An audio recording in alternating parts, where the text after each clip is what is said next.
Chào mọi người đã quay lại với kênh Thỏ Đi Thôi. Thì tóm tắt lại tập trước một xí hen. Thì mình đã phải vào bệnh viện vì bị cảm lạnh do là nhiệt độ ở Nga không có quen. Và mình đã cùng các bạn ghé tham quan cung điện Catherine, hay còn gọi là cung điện mùa thu, để khám phá căn phòng hổ phách được mệnh danh là căn phòng đắt nhất thế giới. Thì ở tập này chúng ta sẽ đến với một cung điện khác là cung điện mùa hè Peterhof, nằm cũng cách Saint Petersburg 30 cây. Nơi đây cũng là một cái địa điểm nổi tiếng khi mà đến Saint Petersburg. Hôm nay các bạn có coi các tập của mình á, thì chắc cũng thấy hơi chán chán vì thấy là ủa sao Thỏ toàn đi cung điện không vậy.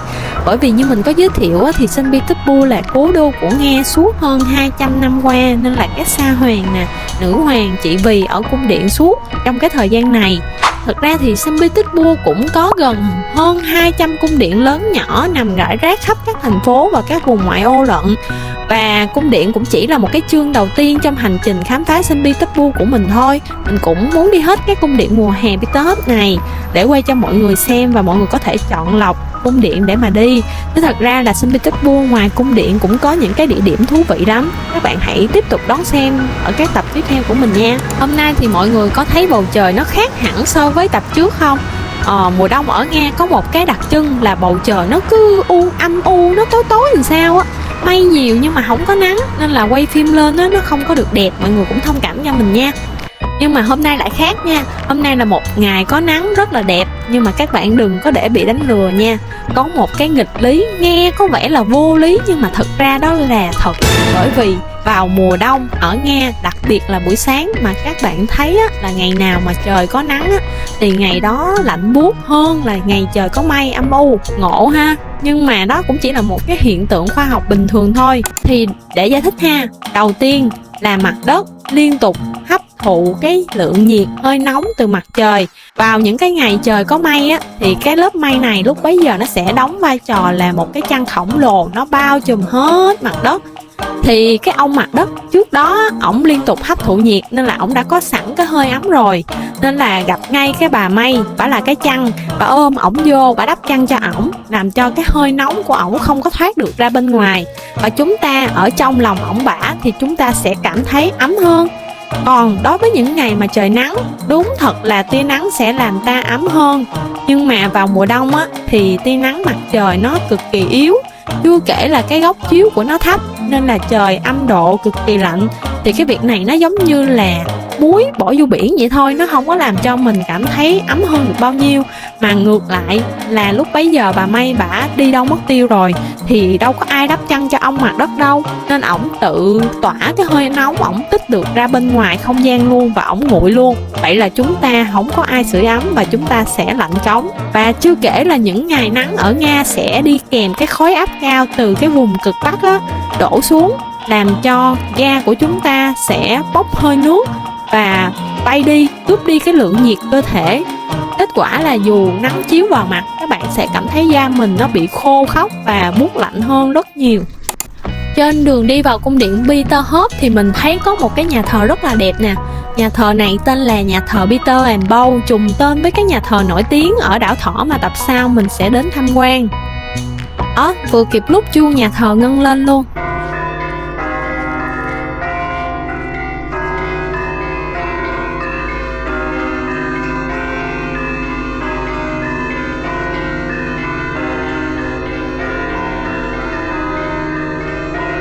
Hôm nay á mọi người, là mình đi bằng niềm tin chứ thật ra là không hề có mạng internet luôn.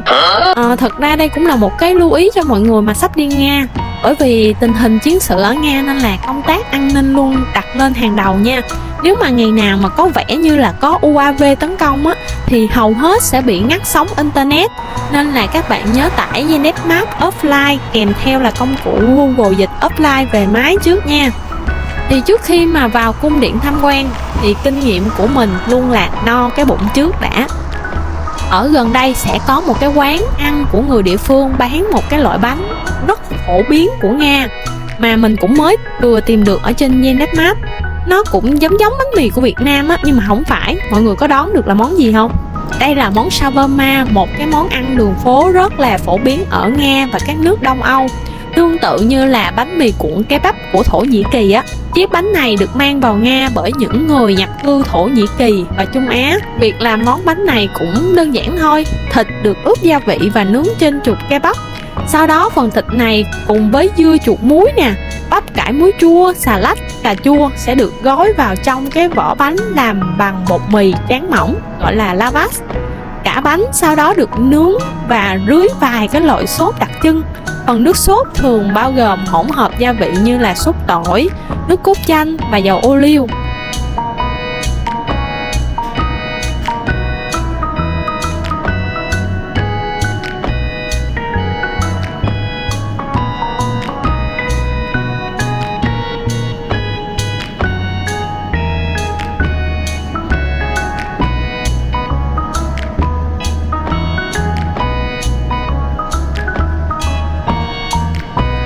Chiếc bánh có hương thơm đặc trưng và độ giòn của lớp vỏ.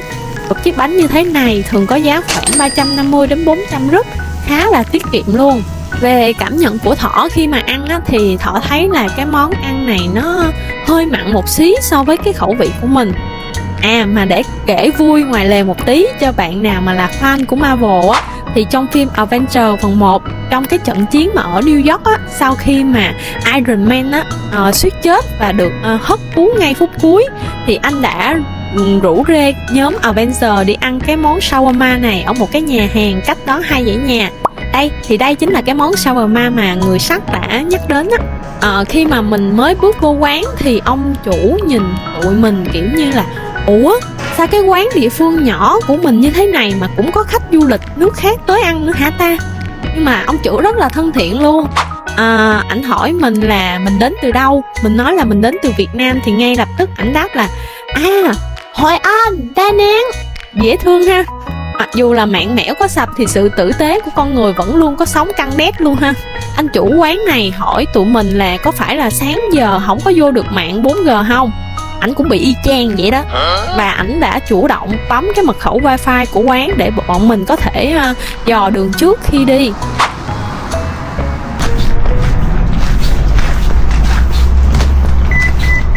Cung điện Peterhof là một cái quần thể cung điện, công viên và đài phun nước nằm bên vịnh Phần Lan.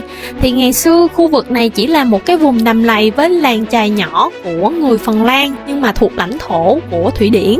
Sau cuộc đại chiến Bắc Âu thì Peter Đại Đế đã giành được cái vùng này từ tay Thụy Điển. Ban đầu thì Peter Đại Đế chỉ muốn xây dựng một cái nông trại nhỏ bên cái bờ vịnh ở đây, nhưng mà mọi thứ đã thay đổi sau chuyến thăm cung điện Versailles hoa lệ của Pháp vào năm 1717. Với cái tham vọng thể hiện sức mạnh và hiện đại hóa đất nước sau cuộc chiến phương Bắc thì Peter Đại Đế đã quyết định là biến cái Peterhof này thành một cái công trình sánh ngang hay thậm chí là vượt trội hơn cả Versailles của Pháp. Peterhof trong tiếng Đức có nghĩa là sân của Peter, và bởi vì Peter Đại Đế cực kỳ hâm mộ văn hóa và kỹ thuật phương Tây, đặc biệt là Đức và Hà Lan. Do đó là ông đã đặt tên cho các công trình của mình theo âm hưởng tiếng Đức thay vì là tiếng Nga thuần túy.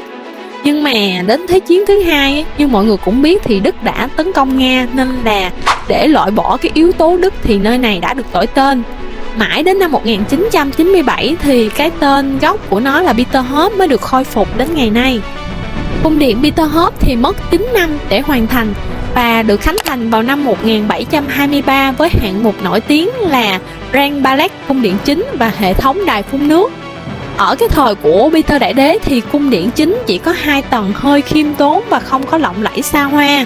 Nhưng mà đến cái thời của con gái Peter Đại Đế là nữ hoàng Elizabeth thì cung điện tiếp tục được nâng cấp. Bạn nào mà có coi tập trước cung điện mùa thu của mình sẽ biết rằng là nữ hoàng Elizabeth là một người thích sự xa hoa, lộng lẫy, nên là cung điện Peterhof được bà cho xây dựng theo phong cách Baroque lộng lẫy với 3 tầng và vô số họa tiết dát vàng. Cung điện Peterhof mới này cũng được thiết kế bởi kiến trúc sư người Ý thiên tài, cha đẻ của cung điện mùa đông và cung điện mùa thu luôn. Tính ra là bạn nào mà có theo dõi các tập của mình thì thấy là cái vị kiến trúc sư này gắn liền với hầu hết các công trình nổi tiếng ở Saint Petersburg luôn ha. Và nếu các cung điện trước đều xảy ra biến cố bi kịch thì cái cung điện Peterhof này cũng không ngoại lệ. Vào Thế chiến thứ hai, quân đội phát xít Đức đã chiếm đóng, tàn phá nặng nề. Họ đã cho nổ tung cung điện, phá hủy hệ thống đài phun nước và cướp đi nhiều tượng vàng. Sau chiến tranh thì người Nga đã thực hiện một cái công cuộc đại trùng tu vĩ đại kéo dài hàng thập kỷ, phục dựng lại từng cái chi tiết để đưa Peterhof trở về cái vẻ đẹp huy hoàng trước đây. Và tất nhiên mọi nỗ lực đều sẽ được đền đáp xứng đáng khi mà vào năm 1990, Peterhof vinh dự được UNESCO công nhận là di sản thế giới. Cũng giống như đa số các cung điện có sàn gỗ thì khi mà vào đây thì sẽ phải bọc cái giày lại để có thể bảo vệ cái sàn gỗ.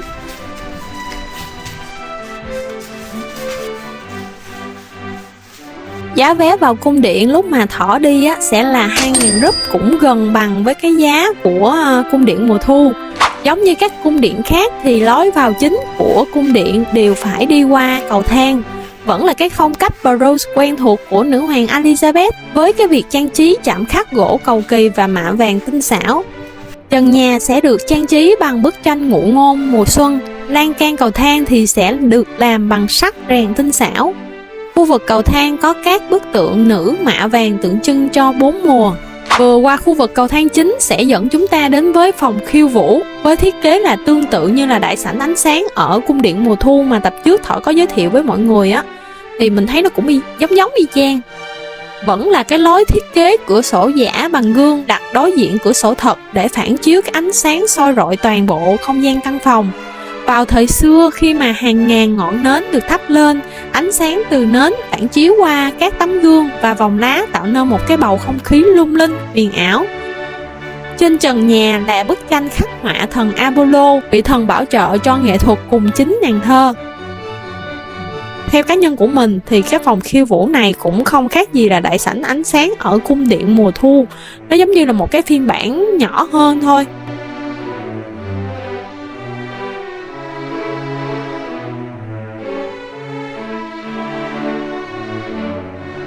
Sau khi mà qua phòng khiêu vũ thì chúng ta sẽ đến sảnh Chesma. Đây là một cái viên ngọc quý của cung điện này. Căn phòng này mang cái phong cách cổ điển chứ không phải là cái phong cách lộng lẫy dát vàng, bởi vì nó không phải tạo ra từ thời Peter Đại Đế hay là con gái của ông là nữ hoàng Elizabeth. Trước đó thì nơi đây chỉ là một cái căn phòng cũ, nhưng mà thời nữ hoàng Catherine Đại Đế thì đã cho cải tạo lại thành sảnh tưởng niệm, lưu giữ những cái chiến công hiển hách của hạm đội Nga. Sảnh Chesma được đặt tên theo trận hải chiến Chesma năm 1770. Đây là một cái chiến thắng vang dội của hạm đội Nga trước quân đội đế chế Ottoman, tức là Thổ Nhĩ Kỳ. Điểm nhấn độc nhất vô nhị của căn phòng Chesma này chính là 12 bức tranh sơn dầu khổng lồ bao phủ gần như là toàn bộ diện tích tường, ghi lại các giai đoạn khác nhau của cuộc hành trình chinh phục biển cả và chiến thắng vang dội ấy. Có một cái câu chuyện thú vị về những cái bức tranh này là vị họa sĩ người Đức khi mà được giao cái nhiệm vụ là vẽ lại cái trận chiến này á, thì ông họa sĩ ổng nói là trời ơi, má ơi, đó giờ có chứng kiến hay thấy tận mắt con tàu bị nổ trên biển đâu, sao mà vẽ cho đúng được đây trời. Nghe vậy thì Catherine Đại Đế mới nói ui, mấy cái chuyện này dễ ẹt ấy mà. Và bà đã chơi một cái cú rất là lớn là bà cho nổ tung ngay một con tàu thật trên cảng Livorno, nước Ý, để họa sĩ có thể tận mắt quan sát và vẽ lại đúng từng cái cột khói, ánh lửa và những mảnh vỡ. Ê, mà cái cú chơi này là lớn thật nha. Bởi vì các bạn tưởng tượng thời xưa á, mà một căn nhà ở Nga thì lúc đó chỉ khoảng vài trăm rúp, trong khi á, là một con tàu chiến là 100.000 rúp thời đó. Thì cái việc phá hủy một con tàu tương đương với việc là đốt hàng triệu USD ngày nay chỉ trong vòng vài phút. Chưa kể là vụ nổ này không hề được diễn ra tại Nga, mà nó diễn ra tại Ý, nơi hạm đội Nga đóng quân. Ngoài chi phí con tàu chiến thật á, còn có chi phí dàn xếp với chính quyền địa phương Ý, sơ tán các tàu xung quanh, chuẩn bị thuốc nổ nè, và còn chi phí đưa họa sĩ cùng toàn bộ trang thiết bị ra vị trí quan sát tốt nhất nữa. Thì đây là một cái chiến dịch hậu cần khổng lồ chỉ để phục vụ cho một bức tranh. Nếu mà ngày nay các bạn thấy mấy cái đạo diễn Hollywood tiêu tốn hàng triệu đô cho các cảnh quay cháy nổ hoành tráng, thì cách đây hơn 250 năm, nữ hoàng Catherine Đại Đế đã thực hiện một cái cú chơi lớn đó trong cái lịch sử rồi. Mà cũng dễ hiểu thôi, bởi vì trận hải chiến Chesma là chiến thắng vĩ đại nhất của hạm đội Nga. Catherine muốn là cái bộ tranh này phải hoàn hảo đến cái mức mà không ai có thể phủ nhận được sức mạnh của Nga. Bà coi cái chi phí của một con tàu là một cái khoản đầu tư cho tuyên truyền chính trị và di sản nghệ thuật. Mặc dù như mình có nói là vào Thế chiến thứ hai, quân đội Đức đã phá hủy toàn bộ nơi đây, nhưng mà người Nga họ rất trân trọng những cái giá trị cũ nha. Họ đã cố gắng di tản 12 bức tranh ở đây một cách cẩn thận. Và vì thế mà 12 bức tranh các bạn thấy ngày nay là 12 bức tranh nguyên bản gốc. Giữa một cái cung điện mà gần như là mọi thứ đều được hồi sinh từ đống đổ nát, thì 12 bức tranh này lại là những cái hiện vật sống sót thực thụ. Đây là những nét vẽ gốc từ năm 1770. Nếu mà bạn nhìn kỹ dưới ánh sáng đèn của cung điện, bạn sẽ thấy bề mặt của những cái bức tranh này nó có chiều sâu và độ lì của sơn dầu cổ, khác hẳn với những cái bức tranh mà được vẽ lại bằng cái kỹ thuật hiện đại ngày nay. Sự tỉ mỉ trong việc miêu tả các tia lửa nổ tung và sóng biển lấp lánh chính là cái lý do mà vì sao Catherine Đại Đế đã cho nổ cả một con tàu thật để họa sĩ bắt được cái hồn đó. Và thực sự cảm nhận của mình nha, là các bức tranh sơn dầu của Nga không chỉ ở đây mà ở các bảo tàng khác rất là có hồn luôn. Sảnh Chesma không chỉ là một nghệ thuật, nó là niềm tự hào. Đây là nơi nhắc nhở mọi người về cái sức mạnh quân sự thực sự phía sau ngai vàng của dòng họ Romanov. Và đúng là sau khi qua phòng này, chúng ta sẽ đến phòng ngai vàng. Ban đầu thì căn phòng này là phong cách Baroque của nữ hoàng Elizabeth, nhưng mà sau đó đến thời Catherine Đại Đế thì được cải tạo lại theo phong cách tân cổ điển, với cái gam màu trắng pha lẫn màu xanh bạc hà và điểm xuyến bởi cái màu đỏ của vải nhung trên rèm cửa. Tính ra là khi tham quan các cung điện ở Saint Petersburg mà thấy là cái căn phòng nào mà dát vàng lộng lẫy thì biết ngay đó là thời của Elizabeth. Còn mà cái căn phòng nào mà không có dát vàng kiểu cổ điển nhẹ nhàng như thế này thì chắc chắn đó là kiểu của Catherine Đại Đế. Vì mình đi vào mùa đông nên là ngay giữa căn phòng sẽ được đặt một cái cây thông Noel trang trí. Đây là cái căn phòng rộng nhất trong cung điện với cái diện tích là khoảng 330 m². Ở đây sẽ có 12 chiếc đèn chùm pha lê rực rỡ. Chúng được làm từ pha lê và đồng mạ vàng được thiết kế để phản chiếu ánh sáng từ các cửa sổ lớn, làm cho căn phòng bừng sáng vào ban ngày và lung linh huyền ảo vào ban đêm. Nằm ở cuối căn phòng, trên cái bục cao cao ấy chính là chiếc ngai vàng, biểu tượng quyền lực tuyệt đối của Sa Hoàng. Chiếc ngai này được chế tác bởi các nghệ nhân Saint Petersburg vào những khoảng năm 1750 dưới thời của nữ hoàng Elizabeth. Nó được làm bằng gỗ xoài, chạm khắc tinh xảo và dát vàng thật, bọc nhung đỏ.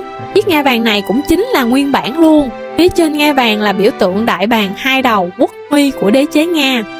Ngay phía sau ngai vàng chính là bức tranh chân dung Catherine Đại Đế cưỡi ngựa, mặc bộ quân phục màu xanh lá cây của trung đoàn cận vệ. Đây cũng chính là bộ đồ mà bà đã mặc trong cuộc đảo chính lật đổ chồng mình là Peter III để giành lấy ngai vàng.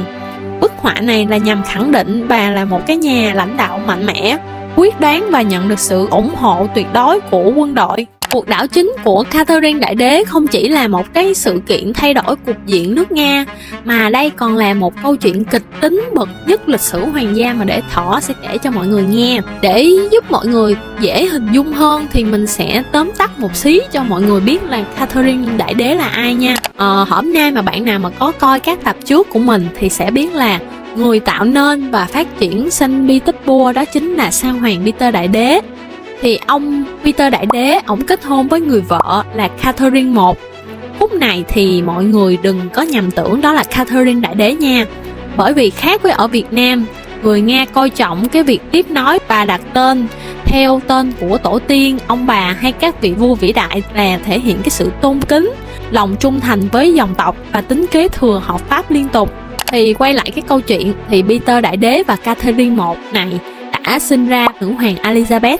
Thì nữ hoàng Elizabeth này không có con, nên là mong muốn là người kế vị tiếp theo chính là Peter III, là con của chị gái mà đã qua đời của Elizabeth, tức là cháu ngoại của Peter Đại Đế. Thì bà Catherine Đại Đế chính là vợ của Peter III.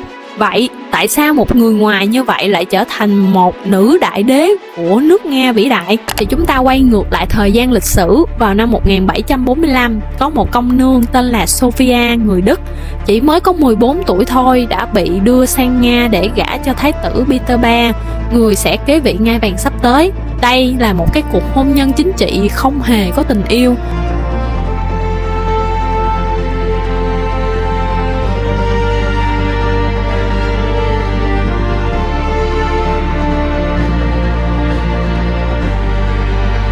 Và để lấy lòng mẹ chồng là nữ hoàng Elizabeth cũng như là người dân nước Nga, thì vị công nương này đã phải đổi tên thành Catherine II, và bà đã phải chuyển sang đạo chính thống giáo, ngày ngày học tiếng Nga, văn hóa Nga. Dựa vào 3 phần nhan sắc, 7 phần mưu lược thì bà đã dần thu phục được trái tim của người dân và ngấm ngầm lôi kéo quân đội và giới quý tộc Nga. Trong khi đó thì Peter III là một người chồng kỳ quặc, ấu trĩ, thiếu năng lực và không hề có tình yêu đối với bà. Ông thậm chí còn có sở thích là thích chơi búp bê và đính chì, trong khi là người vợ Catherine phải giấu đồ chơi của ông để giữ thể diện. Và mọi việc bắt đầu cao trào khi mà nữ hoàng Elizabeth qua đời. Lúc này thái tử Peter III đã lên ngôi. Ông cực kỳ hâm mộ nước Phổ, trong khi nước Phổ lại là kẻ thù của nước Nga lúc bấy giờ. Ông ngay lập tức cho dừng cuộc chiến với Phổ và trả lại toàn bộ đất đai mà cha ông Nga đã chiếm được, khiến cho quân đội Nga phẫn nộ và xem ông là một kẻ phản bội. Tiếp theo đó, ông còn công khai cái ý định là tống Catherine vào tu viện để được ở với nhân tình. Và lúc này bị dồn vào chân tường, Catherine đứng trước một cái lựa chọn: một là mất tất cả, hai là sẽ có tất cả. Thì bà là một người phụ nữ cực kỳ thông minh và có tư duy của một chính khách vĩ đại.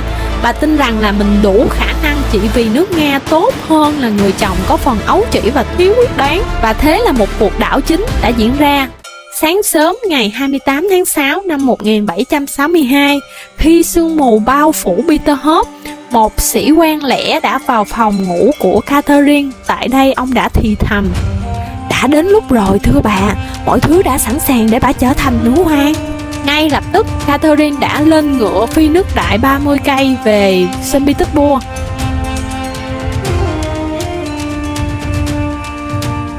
Tại đây bà xuất hiện trước trung đoàn cận vệ. Những người lính vốn đã chán ghét Peter III đã ngay lập tức tuyên thệ trung thành với bà. Thay vì là mặc váy hoàng gia, Catherine đã mượn tạm một bộ quân phục màu xanh lá cây của trung đoàn cận vệ, dắt thanh kiếm bên hông và leo lên lưng con ngựa chiến. Bà dẫn đầu 14.000 binh sĩ hành quân ngược trở về Peterhof để đối đầu với chồng mình. Hình ảnh một cái người phụ nữ trẻ mạnh mẽ cưỡi ngựa dẫn đầu cái đội quân là một cái cú sốc văn hóa và chính trị khủng khiếp thời bấy giờ. Peter III lúc bấy giờ hoàn toàn bị bất ngờ khi mà biết là quân đội đã phản bội mình. Ông đã tìm cách trốn thoát nhưng mà không có thành công, và ông buộc phải ký giấy thoái vị. Và chỉ một tuần sau khi mà bị giam giữ thì Peter III đã qua đời một cách bí ẩn.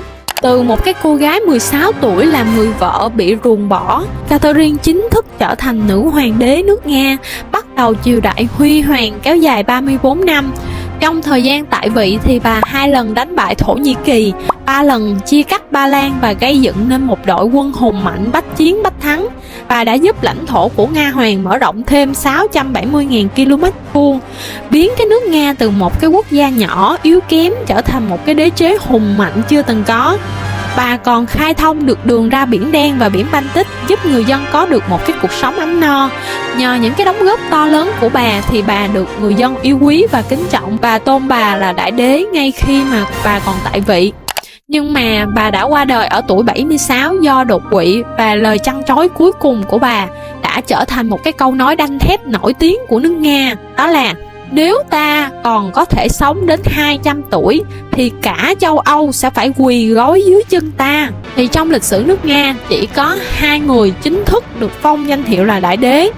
Đó chính là Peter Đại Đế và Catherine Đại Đế. Nhưng về mặt biểu tượng không có chính thức hiện nay thì có một cái vị được mệnh danh là đại đế. Thì đố các bạn đó là ai? Hãy comment bên dưới nha. Chúng ta vừa tham quan xong phòng ngai vàng, vậy hãy cùng bước tiếp để đến một cái căn phòng đối lập, không có hoành tráng và rộng lớn như là phòng ngai vàng, nhưng mà lại tỏa sáng bởi cái phong cách dát vàng. Kiểu giờ mà mình cứ nhìn thấy cái phòng dát vàng là mình sẽ biết ngay đó là kiến trúc của thời nữ hoàng Elizabeth luôn á.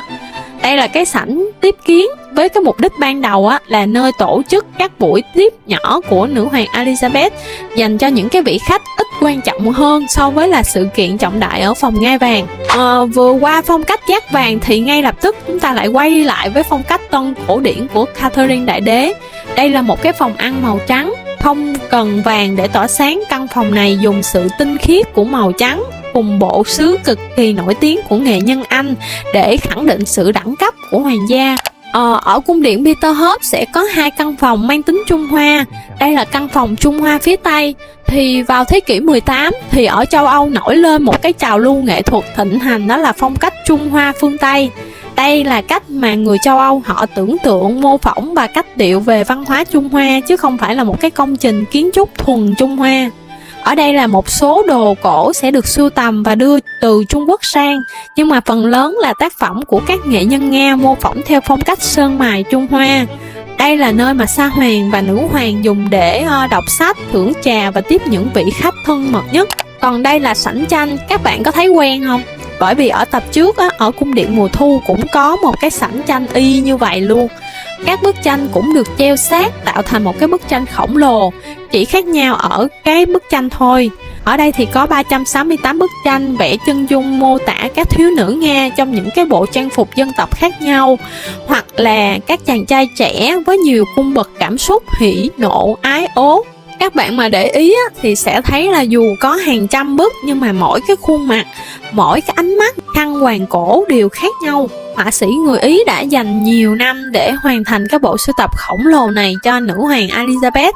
Những cái bức tranh này á, cũng hoàn toàn là nguyên bản luôn. Tính ra thì mình thấy rất là ngưỡng mộ tâm hồn và cố cách của người Nga. Mình nghĩ là trong các cuộc chiến tranh, thay vì là tìm cách chạy trốn thật nhanh thì họ lại tìm cách là làm sao để bảo tồn được các báu vật di sản.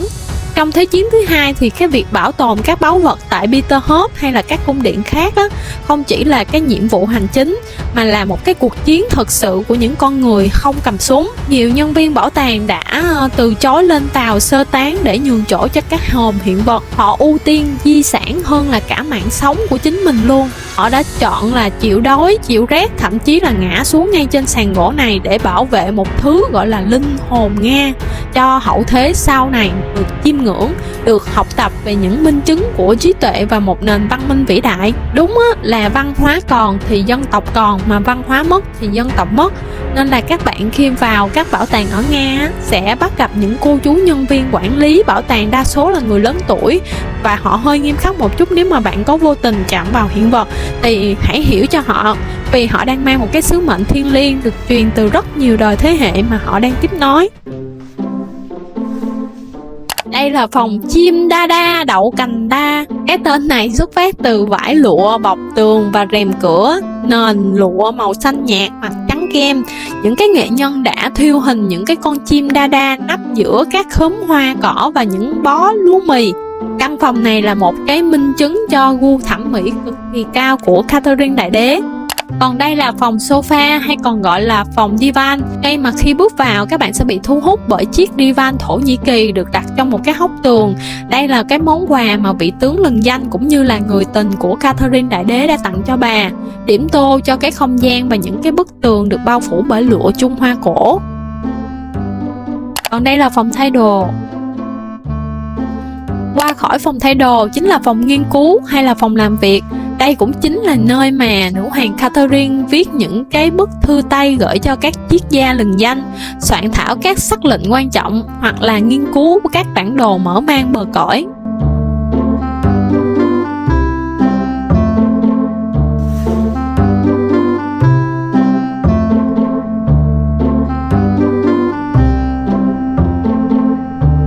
Thì theo cá nhân của mình thấy thì cung điện Peterhof sẽ chẳng khác biệt gì mấy so với cung điện mùa thu Catherine. Nếu mà bạn nào mà lịch trình du lịch có giới hạn thì các bạn có thể chọn lọc một trong hai cung điện để tham quan. Các bạn đi vào mùa đông hay là mùa thu thì các bạn nên chọn cung điện mùa thu Catherine. Còn nếu mà các bạn đi vào mùa hè thì hãy chọn cung điện mùa hè Peterhof. Bởi vì cung điện mùa hè Peterhof nổi tiếng nhất không phải chỉ những cái căn phòng tráng lệ mà bởi cái hệ thống đài phun nước này đây. Nhưng mà vào mùa đông thì hình như là mình nhớ không nhầm á, là cuối tháng 11 thì cái hệ thống phun nước này sẽ ngưng hoạt động, bởi vì nước sẽ đóng băng. Điều làm cho người ta kinh ngạc mà phải đến Peterhof để tận mắt chiêm ngưỡng cái hệ thống đài phun nước này á, bởi vì cách đây hơn 300 năm mà người ta đã tạo ra một cái hệ thống đài phun nước không hề sử dụng bất kỳ một cái máy bơm hay là máy động cơ nào hết luôn. Đây hoàn toàn là một cỗ máy tự nhiên vĩnh cửu. Nghe có vẻ khó tin ha, mà còn khó tin hơn nữa là công trình này không hề được tạo ra bởi kiến trúc sư, mà công trình này do chính tay Sa Hoàng Peter Đại Đế là người đã đặt nền móng và tính toán từng cái thông số kỹ thuật. Vậy câu hỏi đặt ra là nó hoạt động bằng cách nào ta? Thì sau khi mà đi thăm cái cung điện Versailles của Pháp thì Peter Đại Đế muốn có một cái hệ thống đài phun nước vĩ đại hơn thế, nhưng mà ở Versailles thì phải dùng máy bơm rất là tốn kém và hay là hư hỏng. Peter muốn một cái thứ vĩnh cửu nên là ông đã tạo một cái hệ thống đài phun nước này dựa vào cái áp suất tự nhiên, tận dụng những cái địa hình đồi núi với cái độ dốc tự nhiên. Nước được dẫn từ các suối nguồn trên cao qua một cái hệ thống kênh đào dài khoảng 30 cây về các hồ chứa, tạo ra cái áp suất cực lớn để nó có thể phun lên. Nhờ cái kỹ thuật điêu luyện thì toàn bộ hệ thống vẫn trơn tru trong suốt 300 năm qua, và khoảng 70% đó là đường ống vẫn còn là bản gốc. Ban đầu á, thì Peter Đại Đế định xây cái hệ thống này ở gần Saint Petersburg hơn, nhưng mà ông và các kỹ sư đã tính toán rằng á, là để nước phun lên cao, họ phải nâng cái mực nước các con sông lên rất là nhiều, thì cái điều này á, sẽ làm cho ngập lụt cả vùng xung quanh.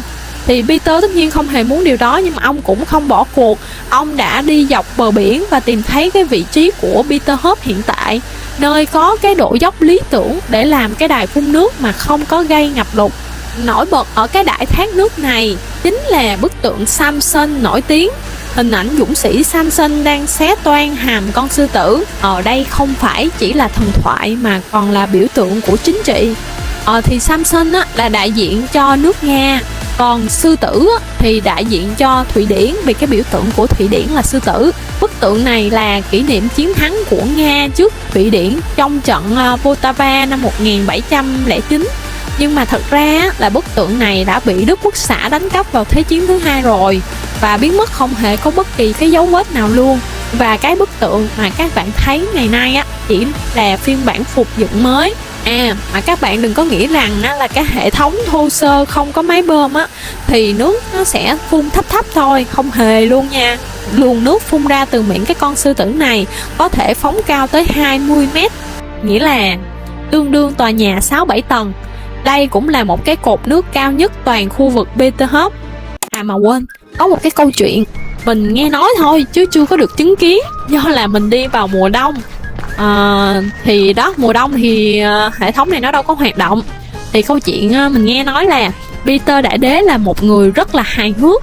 Ông đã cho thiết kế các vòi phun nước bí mật ở cái khu vườn phía đông á, có những cái chiếc ghế hay là con đường nhìn có vẻ rất là bình thường, nhưng mà khi mà du khách ngồi xuống hay là đi qua thì có một cái cảm biến cơ học nào đó nó kích hoạt cái vòi phun nước bí mật này lên, làm cho ướt quần áo của mọi người như là một cái trò trêu chọc. Thì không biết là có bạn nào đã gặp tình huống này chưa, hay nó chỉ là một cái lời đồn vui thôi ta? Thì mọi người có biết thì comment bên dưới nha. Bạn nào mà đi vào mùa hè á, thì nhớ là đừng có bỏ qua địa điểm này nha. Còn mùa đông thì các bạn sẽ chỉ thấy màu trắng của tuyết rơi đóng băng như thế này thôi. Đường vào tim môi sao băng da. Từ cái đài phun nước này đi bộ dọc theo cái con kênh, thì tên của cái con kênh này là kênh biển, thì chúng ta sẽ ra được cái vịnh Phần Lan. Mình đang đi bộ ra ngoài đó mà lạnh lắm mọi người, thật sự là rất là lạnh luôn, phải đeo khẩu trang chứ không có chịu nổi luôn. Ngày xưa thì chưa có đường bộ thuận tiện, thì các vị khách quốc tế và các đoàn ngoại giao sẽ đi tàu từ biển Baltic vào. Tàu của họ sẽ đi thẳng vào con kênh này để tiến sát đến gần chân cung điện. Con kênh này dài khoảng 500 mét, được đào hoàn toàn là thủ công từ thời Peter Đại Đế. Nó không chỉ có tác dụng là thẩm mỹ mà còn giúp là thoát nước cho toàn bộ hệ thống đài phun nước khổng lồ của Peterhof đổ ra biển. Khung cảnh thơ mộng ha, nắng chiếu đồ ha. Nhưng mà đừng để bị lừa qua màn ảnh ha, bởi vì nó lạnh khủng khiếp. Mình đang cố gắng để đi bộ ra vịnh Phần Lan, nhưng mà thật sự hiện tại là âm 10 độ. Gió biển thổi vào. Trời ơi, mình cảm giác lạnh cống luôn, rất là lạnh. Nhiều lúc mà gió thổi đẩy mình đi luôn, mình không cần phải đi. Vịnh Phần Lan này á là một nhánh lớn của biển Baltic và nó giữ một cái vị trí chiến lược cực kỳ quan trọng đối với nước Nga. Vịnh này thì bao gồm bởi Phần Lan ở phía bắc, Estonia ở phía nam và nước Nga ở phía đông. Điểm cuối cùng của cái vịnh này chính là thành phố Saint Petersburg xinh đẹp. Biển ở đây thì mình thấy là không có xanh ngắt như là biển miền Trung ở Việt Nam mình đâu. Nó thường có màu xanh lục sẫm hoặc là hơi xám bạc, đúng chất kiểu biển Bắc Âu á. Lạnh quá đi thôi. Trời ơi, chịu hết nổi rồi. Thôi đi lết vô, thật sự rất là lạnh nha các bạn, gió thổi muốn bay. Và rất cảm ơn các bạn đã chọn xem kênh của mình. Ở tập tiếp theo, Thọ sẽ đến đảo Thỏ, là mảnh đất đầu tiên mà Peter Đại Đế đã đặt nền móng cho xây dựng thành phố Saint Petersburg. Và nếu các bạn thấy video hữu ích, hãy cho mình một like, share, đăng ký kênh và để lại một comment bên dưới để tạo động lực cho mình nhé. Và cảm ơn các bạn đã xem, nhớ bấm chuông để không bỏ lỡ tập tiếp theo của mình. Thỏ đi thôi. Thỏ đi thôi, dưới trời đông bóng